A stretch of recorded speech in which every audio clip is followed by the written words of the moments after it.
Hypocrisy has a pretty big meaning to it, and although this is the best definition I could find, to simplify it even more, it is when someone is not practicing what they're preaching, which not only makes you seem stupid, but also quite silly. Imagine that someone was ranting about how there should be equal opportunities for everyone, but when asked, was not willing to give up their position for a more equal society. Or imagine a pastor who was preaching about, well, what these two would have in common is that they would appear to be hypocrites. Oh, and if you yourself look at these people, judging them, saying, oh wow, what a bunch of hypocrites. If you were to take a look in the mirror, you would realize that everyone is a hypocrite, which would make you a hypocrite for saying that everyone is a hypocrite. There was an ancient Greek philosopher called Plato who believed that rulers should be trained as noble liars to keep society stable. So if someone were to ask, "Oi, ruler sir, kind ruler sir, how is the war going?" Plato believed that lying would be more effective for a more stable society than the truth. Similarly,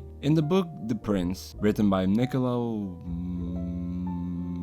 Machiavelli, which is literally a book about how to acquire power, create a state and keep it, suggests that leaders should act as hypocritical pretenders to gain and keep the power that they have. And I'm not saying that you should do this, I'm just stating out the facts. And there was a study being done by Andreas Kappas and Tali Sharad, and they found that people who publicly committed to a moral standard were seen as more trustworthy and influential, even if they failed to follow through on their commitment. Take a look at the former president of the United States, for example, Bill Clinton. He once emphasized integrity and family values in a speech, but was later involved in an affair which contradicted all of those commitments.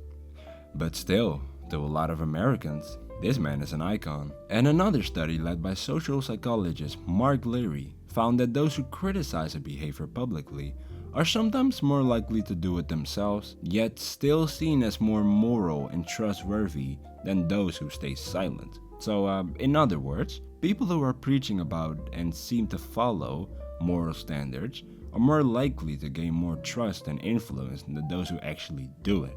And if you want to know what a typical hypocrite looks like, well, they have a tendency to claim moral high grounds pretending that they have a standard, and they declare themselves committed to some virtue, but then just slide whatever they want in and out of that category. Honesty is good and dishonesty is bad. But when I don't tell the truth, I'm simply being honestly tactful, you know what I mean? But when you don't tell me the truth, you're simply a liar. This type of person acts one way in public and another way in private. They criticize actions they secretly do for themselves. Now, the opposite of a hypocrite has something to do with what Charles R. Swindoll once said, and it goes like this.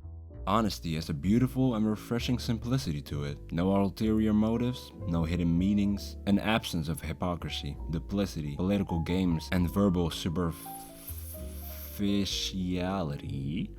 As honesty and real integrity characterize our lives, there will be no need to manipulate others. And with that, I'll say, in conclusion, when someone teaches people not to do something, I think that there is a difference between someone actively wanting to quit, like for example alcohol, while teaching others that it's not okay to do it, than when you just don't care about quitting and preaching about, not doing it. And if you don't care about quitting, well then I cannot really defend you there.